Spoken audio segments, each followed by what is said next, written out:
O mar estava calmo demais, silencioso demais, como se escondesse algo. Naquela manhã fria de novembro de 1990, nada indicava que, em poucos minutos, uma tragédia brutal e invisível aconteceria sob a superfície das águas da Escócia. Não havia tempestade, não havia ondas violentas, não havia sinal de perigo. Apenas um barco de pesca, pequeno diante da imensidão do oceano, seguia sua rotina como em tantos outros dias. Mas o que seus tripulantes não sabiam é que abaixo deles, no escuro absoluto, movia-se uma máquina de guerra silenciosa, construída para não ser detectada, um submarino nuclear da Marinha Real Britânica. E quando esses dois mundos se cruzaram, o impacto foi instantâneo, irreversível e mortal. O nome do barco era Antares. Uma embarcação de pesca escocesa, operando na região do Inner Sound, entre a ilha de Skye e o continente. Era um ambiente conhecido, quase familiar para quem vivia do mar. Ali, homens trabalhavam há gerações, lançando redes, enfrentando o frio, confiando na rotina e na experiência. Naquela manhã, a tripulação do Antares fazia exatamente isso. O barco navegava em velocidade baixa, com suas redes já lançadas no fundo do mar. O trabalho exigia precisão, paciência e atenção constante. Tudo seguia dentro da normalidade. Nenhum sinal de alerta, nenhuma presença estranha no radar, nenhum ruído fora do comum. Mas havia algo ali. Debaixo da superfície, avançando sem ser visto, estava o HMS Trenchard, um submarino nuclear britânico da classe Trafalgar, projetado durante a Guerra Fria para operar com discrição total. Equipado com tecnologia de ponta, capaz de permanecer submerso por longos períodos e praticamente invisível aos sistemas convencionais. Naquele momento, o Trenchard e conforme as horas avançavam, o que antes era apenas um desaparecimento preocupante começava a se transformar em uma investigação delicada, carregada de implicações que iam muito além de um simples acidente no mar. Os primeiros indícios vieram dos próprios destroços. Quando partes do Antares foram localizadas no fundo do mar, os padrões de destruição chamaram atenção imediatamente. Não era o tipo de dano causado por uma tempestade, nem por falha estrutural comum. Havia sinais claros de tensão extrema, como se o barco tivesse sido puxado com uma força brutal, de maneira súbita e irresistível. As redes de pesca, ou o que restava delas, eram a chave. Elas estavam esticadas, deformadas, algumas completamente rompidas. Cabos grossos, projetados para suportar grandes cargas, haviam sido tensionados além do limite. Era como se algo extremamente pesado tivesse passado por elas, algo com potência suficiente para ignorar completamente a resistência do equipamento. E isso apontava diretamente para uma possibilidade inquietante. Um submarino em movimento. Enquanto isso, dentro da Marinha Real Britânica, os relatórios internos começavam a ser cruzados. Registros de operações submarinas naquela área específica foram analisados com urgência. E rapidamente, um nome se destacou. HMS Trenchard. O submarino estava, de fato, operando na região no momento do acidente. Mais do que isso, ele estava submerso. Essa confirmação mudou completamente o rumo da investigação. Agora já não se tratava mais de uma hipótese distante. Existia uma conexão direta entre a presença do submarino e o local exato onde o Antares afundou. A coincidência era grande demais para ser ignorada. Mas isso levantava um problema ainda maior. Se o Trenchard estava ali, como não detectou o barco? Submarinos modernos, especialmente os da classe Trafalgar, são equipados com sistemas avançados de sonar, capazes de identificar embarcações na superfície, obstáculos submersos e até pequenas variações no ambiente ao redor. Eles são projetados justamente para evitar colisões, mesmo em situações complexas. Então, o que falhou? A resposta começaria a surgir através de um elemento fundamental das operações submarinas, o chamado modo silencioso. Durante exercícios, submarinos frequentemente operam com restrições de detecção ativa. Isso significa que evitam emitir sinais de sonar que possam revelar sua posição. Em vez disso, dependem de detecção passiva, ouvindo, em vez de enxergar com ondas sonoras. Esse modo aumenta drasticamente a furtividade. Mas também reduz a percepção. E em um ambiente como o Inner Sound, uma área estreita, com tráfego de pesca ativo, correntes variáveis e interferências acústicas naturais, isso cria um cenário perigoso. Extremamente perigoso. O submarino, avançando em silêncio, pode simplesmente não perceber o que está acima. Ou pior, pode perceber tarde demais. E havia ainda outro fator crítico. As redes de pesca. Diferente de um casco de navio, que pode refletir sinais acústicos de forma mais evidente. Redes são estruturas difusas, irregulares, difíceis de detectar com precisão. Elas não aparecem claramente como um objeto sólido no sonar passivo. Muitas vezes, são praticamente invisíveis até o momento do contato físico. E foi exatamente isso que aconteceu. O Trencham não colidiu diretamente com o Antares. Ele atravessou suas redes. E ao fazer isso, acabou criando uma ligação fatal entre as duas embarcações. Quando as redes se prenderam ao submarino, a diferença de massa e força entre os dois era absurda. De um lado, uma embarcação de pesca relativamente pequena. Do outro, um submarino nuclear de milhares de toneladas, movido por propulsão poderosa e constante. O resultado era inevitável. O Antares foi puxado como se não tivesse peso. Sem tempo para reação. Sem chance de escapar. E enquanto isso acontecia na superfície, dentro do submarino, a situação provavelmente se desenrolava de forma completamente diferente. Os operadores podem ter sentido resistência. Uma alteração na navegação. Talvez um aumento inesperado na tensão. Mas identificar exatamente o que estava acontecendo, naquele momento, não era simples. Submarinos não têm janelas. Não há visão direta. Tudo depende de sensores, interpretações e decisões tomadas em segundos.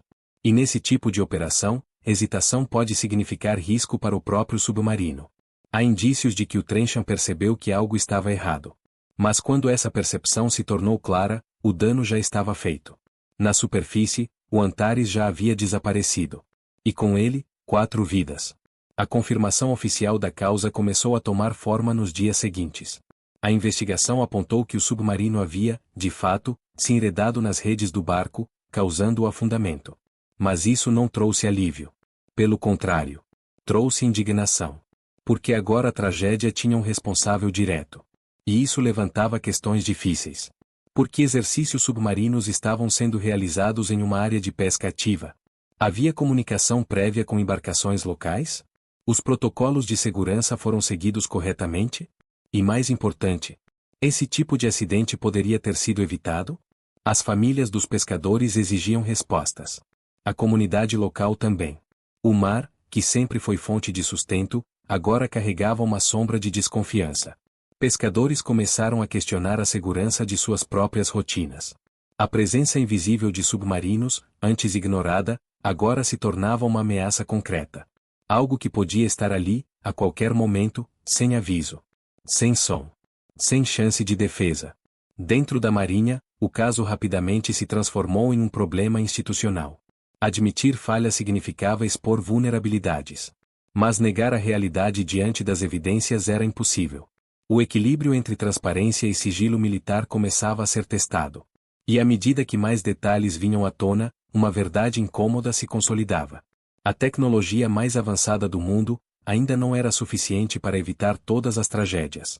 Especialmente quando o fator humano, o ambiente e as limitações operacionais se cruzavam em um único ponto no oceano.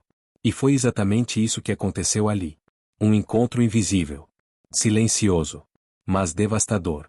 E o que ainda estava por vir, revelaria que as consequências desse acidente iam muito além do afundamento de um barco.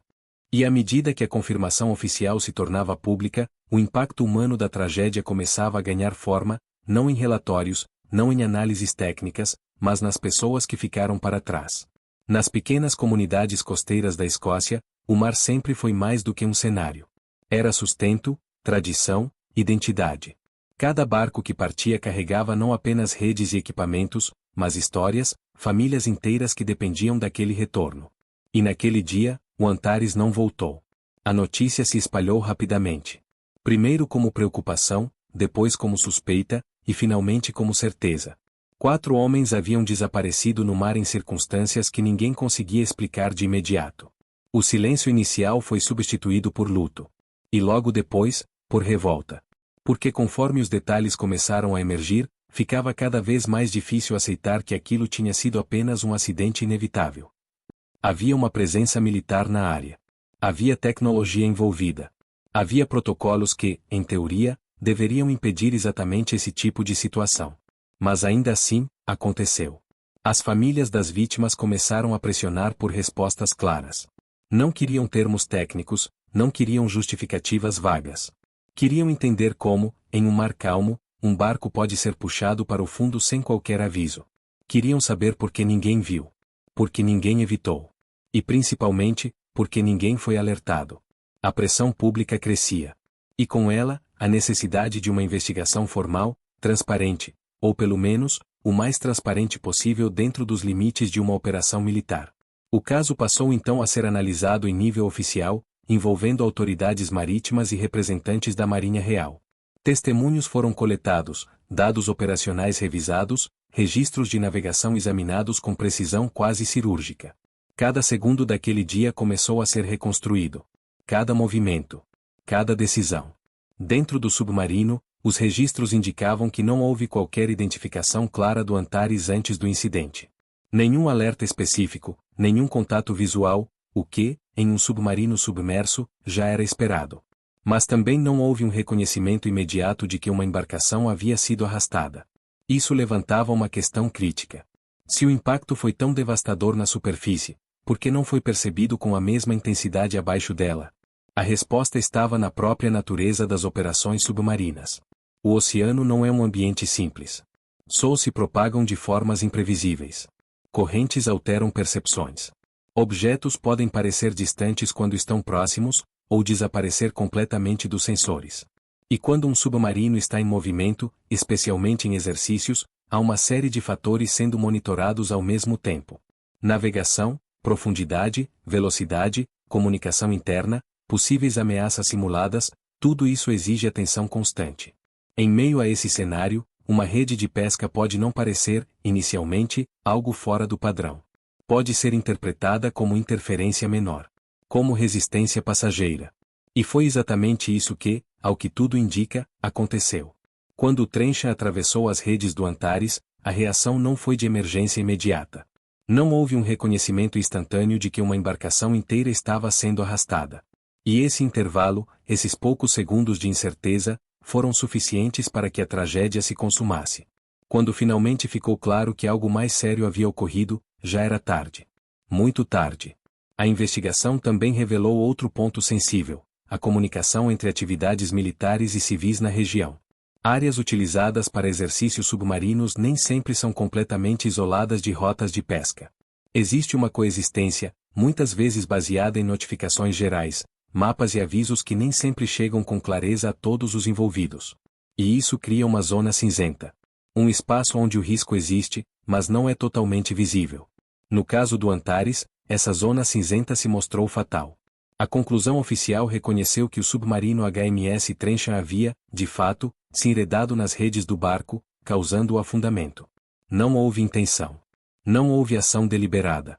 Mas houve uma falha. Uma falha de percepção. De coordenação. E possivelmente, de protocolo. Mesmo assim, dentro da estrutura militar, a responsabilização direta era complexa. Não se tratava de negligência clara no sentido tradicional. Era um conjunto de fatores operacionais que, alinhados de forma trágica, levaram ao pior desfecho possível. Para as famílias, isso não era suficiente. Para a comunidade, também não. O sentimento que permanecia era de injustiça. Porque no fim das contas, 4 homens perderam a vida não por uma força da natureza, mas por uma presença humana que deveria, em teoria, ser controlada, previsível, segura. O caso também teve consequências internas. A Marinha Real passou a reavaliar procedimentos relacionados a operações em áreas de pesca. Protocolos de comunicação, zonas de exclusão, métodos de detecção, tudo começou a ser revisado com mais rigor. Porque a realidade era impossível de ignorar. Se aquilo aconteceu uma vez, poderia acontecer de novo. E essa possibilidade era inaceitável. Enquanto isso, o mar seguia como sempre. Indiferente. Silencioso. As mesmas águas que testemunharam a tragédia voltaram a ser ocupadas por outros barcos, outras tripulações, outras rotinas. Mas algo havia mudado. Agora, cada rede lançada carregava uma dúvida. Cada dia de trabalho trazia uma sombra. Porque em algum lugar abaixo da superfície, ainda poderiam existir máquinas invisíveis, cruzando o oceano sem serem vistas. E a linha entre segurança e tragédia havia se mostrado muito mais fina do que qualquer um imaginava. E mesmo depois das conclusões oficiais, havia algo que continuava inquietando todos os envolvidos, algo que não aparecia nos relatórios técnicos, mas que era impossível de ignorar quando se olhava para aquele cenário com atenção. A forma como tudo aconteceu. A rapidez. A ausência total de reação. Porque quando se reconstrói mentalmente aqueles segundos finais, o que emerge não é apenas uma colisão indireta, mas uma sequência de eventos tão rápida que praticamente anulou qualquer possibilidade de sobrevivência. O Antares não teve tempo. Não houve inclinação gradual, não houve entrada lenta de água, não houve aquele intervalo que, em muitos acidentes marítimos, ainda permite algum tipo de resposta da tripulação. Tudo indica que o barco foi puxado de forma abrupta, quase vertical, como se tivesse sido agarrado por algo invisível vindo de baixo. Essa força não veio de uma explosão. Não veio de uma onda. Veio de movimento. Do deslocamento contínuo de uma estrutura gigantesca que simplesmente não parou. Quando o submarino seguiu seu curso, mesmo que por poucos segundos após o contato com as redes, ele já havia transferido energia suficiente para selar o destino do barco. É esse detalhe que torna o episódio tão brutal. Porque não foi necessário um impacto direto com o casco. Não foi preciso um erro deliberado. Apenas a continuidade do movimento, em um ambiente onde tudo está conectado por cabos, linhas e tensões, foi suficiente. E isso revela algo ainda mais profundo sobre o próprio ambiente marítimo. No mar, tudo é amplificado. Forças se propagam. Conexões invisíveis se tornam letais. E pequenas interações podem gerar consequências desproporcionais. Uma rede, que normalmente representa sustento, se transformou em um elo fatal entre dois mundos completamente diferentes. De um lado, homens trabalhando. Do outro, uma máquina projetada para a guerra. E no meio, silêncio. O tipo de silêncio que não avisa. Que não prepara. Que não permite reação. Esse contraste entre o cotidiano e o invisível talvez seja um dos aspectos mais perturbadores dessa história. Porque os pescadores não estavam em uma zona de combate. Não estavam em meio a um conflito. Estavam trabalhando, em um ambiente que, para eles, era familiar. Mas esse mesmo espaço era compartilhado com operações que seguiam outra lógica. Outra prioridade. Outro tipo de risco. E essa sobreposição, raramente é percebida até que algo dê errado. Outro ponto que passou a ser discutido com mais intensidade após o acidente foi a própria natureza das operações submarinas em tempos de paz.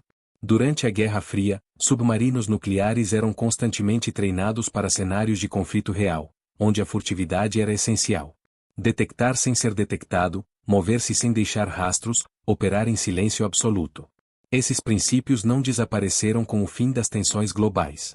Eles continuaram. E com eles, os riscos associados. Porque operar em silêncio, em áreas onde a atividade civil, sempre carrega uma margem de incerteza. E quando essa margem não é completamente controlada, ela pode se transformar em tragédia. O caso do Antares passou então a ser citado como um exemplo concreto dessas limitações. Não como uma falha isolada, mas como um alerta. Um lembrete de que mesmo sistemas altamente avançados têm pontos cegos. E que esses pontos cegos, quando combinados com decisões operacionais e fatores ambientais, podem levar a consequências irreversíveis. Para muitos pescadores da região, o impacto foi duradouro. Não apenas pelo medo, mas pela mudança de percepção. O mar deixou de ser apenas um espaço natural e passou a ser visto também como um ambiente compartilhado com forças invisíveis. Submarinos, exercícios, operações que não podem ser vistas nem ouvidas, mas que estão presentes. E isso altera a relação com o trabalho. Com o risco. Com a própria ideia de segurança. Relatos posteriores indicaram que alguns pescadores passaram a evitar determinadas áreas. Outros continuaram, mas com uma sensação constante de incerteza. Porque ao contrário de tempestades ou falhas mecânicas, esse tipo de ameaça não dá sinais. Ela simplesmente acontece. Dentro do meio militar, o episódio também gerou reflexões mais profundas. Não apenas sobre protocolos, mas sobre a própria interação entre operações estratégicas e atividades civis. O equilíbrio entre treinamento eficaz e segurança pública passou a ser discutido com mais atenção. Porque o custo de um erro havia sido exposto de forma clara demais. E não havia como ignorar. O HMS Trencham continuou sua trajetória na Marinha Real após o incidente, mas o episódio permaneceu como parte de sua história.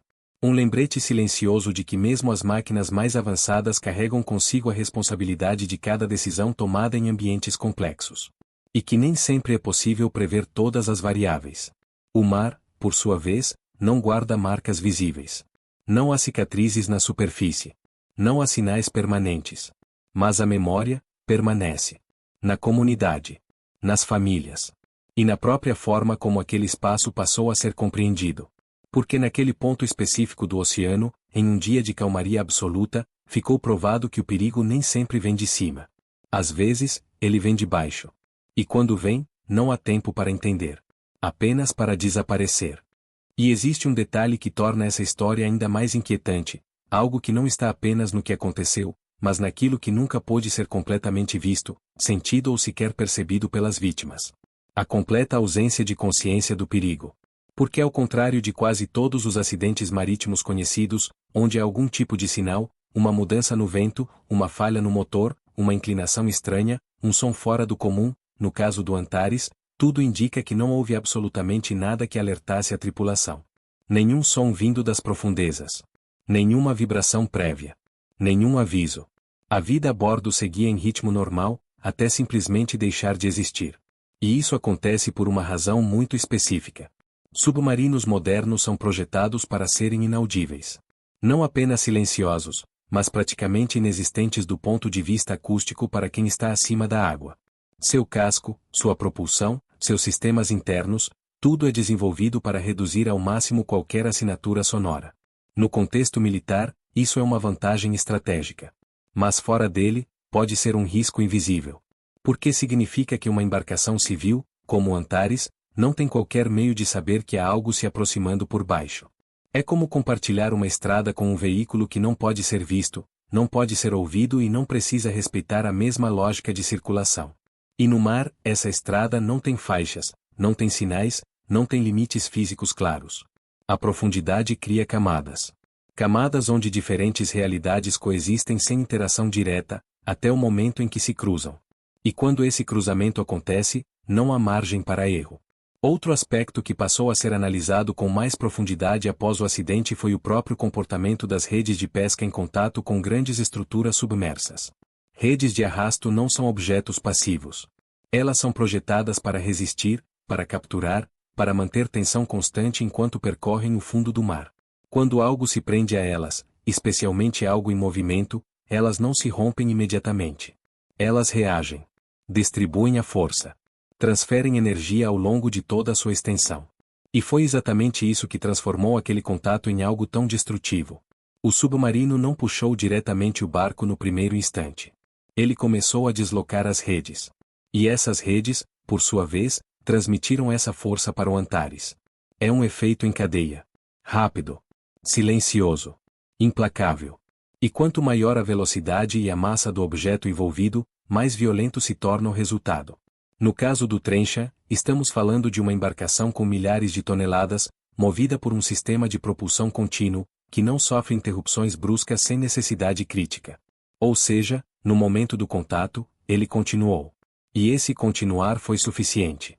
Existe também uma dimensão psicológica nessa história que raramente é explorada, mas que ajuda a entender o impacto duradouro do ocorrido. A ideia de vulnerabilidade absoluta. Pescadores estão acostumados com riscos. Tempestades, mar agitado, equipamentos falhando, tudo isso faz parte da realidade. Mas são riscos que podem ser percebidos, avaliados, enfrentados. O que aconteceu ali foge completamente dessa lógica. Não há preparo para algo que não pode ser detectado. Não há reação possível contra algo que não dá sinais. E isso muda a relação com o ambiente de forma profunda. Porque transforma o desconhecido em ameaça constante. Depois do caso Antares, relatos informais indicavam um aumento na tensão entre comunidades pesqueiras e atividades militares. Não necessariamente um conflito direto, mas uma desconfiança silenciosa. Uma sensação de que existia algo operando fora do alcance da percepção humana comum, e que isso poderia, a qualquer momento, interferir na rotina mais básica. E essa sensação não desaparece facilmente. Ela se instala. Permanece. E ressurge sempre que o mar está calmo demais, silencioso demais, exatamente como naquele dia. Do ponto de vista técnico, o acidente também reforçou uma discussão importante dentro das forças navais. Até que ponto a furtividade deve ser mantida em ambientes compartilhados? Porque o que torna um submarino eficaz em um cenário de guerra, pode torná-lo perigoso em um cenário civil. E encontrar esse equilíbrio não é simples. Exige decisões difíceis. Compromissos operacionais. E, acima de tudo, reconhecimento de limites. Porque nenhuma tecnologia, por mais avançada que seja, é capaz de eliminar completamente o risco quando diferentes sistemas, humanos, mecânicos e naturais, interagem de forma imprevisível. O caso do Antares não foi apenas um acidente isolado. Ele se tornou um ponto de referência. Um exemplo real de como o invisível pode se tornar fatal. E de como, no mar, o silêncio não é apenas ausência de som. Às vezes, é ausência de aviso. Ausência de chance. Ausência de retorno. E enquanto o oceano continua a se mover como sempre fez, carregando rotas, histórias e vidas sobre sua superfície, ele também continua abrigando aquilo que não pode ser visto. Movendo-se lentamente. Em silêncio. Aguardando, sem sequer saber, o próximo cruzamento de destinos. E no fim, o que permanece não é apenas o fato técnico, nem os relatórios, nem as conclusões oficiais cuidadosamente redigidas. O que permanece é o silêncio. O mesmo silêncio que envolveu Antares nos seus últimos segundos. O mesmo silêncio que veio de baixo, sem aviso, sem forma, sem rosto. Porque essa história não é apenas sobre um submarino, nem apenas sobre um barco de pesca. Ela é sobre dois mundos que coexistem no mesmo espaço, mas que raramente se enxergam. Na superfície, homens trabalham, vivem, planejam o dia seguinte, confiam na experiência acumulada ao longo de anos. Eles conhecem o comportamento do vento, o ritmo das marés, o peso das redes, o tempo certo de voltar para casa. Abaixo da superfície, outro mundo se move. Um mundo de aço, de cálculos, de estratégias, de silêncio absoluto. Um mundo onde cada som pode significar exposição, onde cada decisão é medida em termos de risco e eficiência, onde ver sem ser visto não é apenas uma vantagem, é uma necessidade. E por muito tempo, esses dois mundos conseguiram coexistir sem se tocar. Mas naquele dia, eles se cruzaram. E quando se cruzaram, não houve equilíbrio. Não houve aviso. Não houve segunda chance. O Antares desapareceu em segundos, mas o impacto desse momento atravessou anos. Atingiu famílias que nunca tiveram despedida. Atingiu uma comunidade que passou a olhar o mar com outros olhos. E atingiu também uma instituição que, até então, operava com a confiança de que seus sistemas eram suficientes para evitar esse tipo de tragédia. Mas o mar sempre encontra formas de lembrar que não existem sistemas perfeitos. Que não existem operações totalmente seguras. Que não existem ambientes completamente controláveis. E talvez essa seja a lição mais dura de todas. Porque ela não aponta para um erro simples, não oferece uma solução fácil, não encerra a história com um responsável claro e definitivo. Ela apenas expõe a fragilidade que existe quando o invisível encontra o cotidiano. Quando o extraordinário invade o comum. Quando algo que não pode ser percebido, interfere diretamente naquilo que parecia absolutamente seguro. Hoje, as águas do Inner Sound continuam lá. Calmas em alguns dias. Imprevisíveis em outros. Barcos ainda cruzam aquela região. Redes ainda são lançadas. A vida continua. Mas para aqueles que conhecem essa história, existe sempre um pensamento silencioso, quase instintivo. O de que abaixo da superfície, pode haver algo mais. Algo que não se vê. Algo que não se ouve. Algo que não avisa. E essa é a parte mais inquietante. Porque diferente de outras tragédias, onde há sinais, onde há preparação, onde há pelo menos uma chance de reação. Aqui, não houve nada. Apenas o momento. E depois, o vazio. 4 vidas perdidas em questão de segundos. 4 histórias interrompidas sem explicação imediata. 4 famílias que ficaram com perguntas que nunca seriam completamente respondidas. E um oceano que, como sempre, seguiu em silêncio. Talvez seja isso que torna essa história tão marcante. Não a colisão. Não a tecnologia. Mas a invisibilidade do perigo. Porque no mar, nem tudo que existe pode ser percebido. E nem tudo que não pode ser percebido, deixa de ser real. Se você chegou até aqui, é porque essa história te prendeu de alguma forma, e isso mostra o quanto esses eventos, mesmo distantes no tempo, ainda carregam significado hoje. Se você gosta de histórias reais como essa, envolvendo mar, guerra, tecnologia e decisões que mudaram destinos em segundos, se inscreve no canal agora. Porque aqui, cada vídeo é uma nova viagem por acontecimentos que muita gente nunca ouviu, mas que merecem ser lembrados. E deixa o like nesse vídeo, porque isso ajuda a levar esse tipo de conteúdo para mais pessoas, mantendo essas histórias vivas. Nos vemos no próximo mergulho.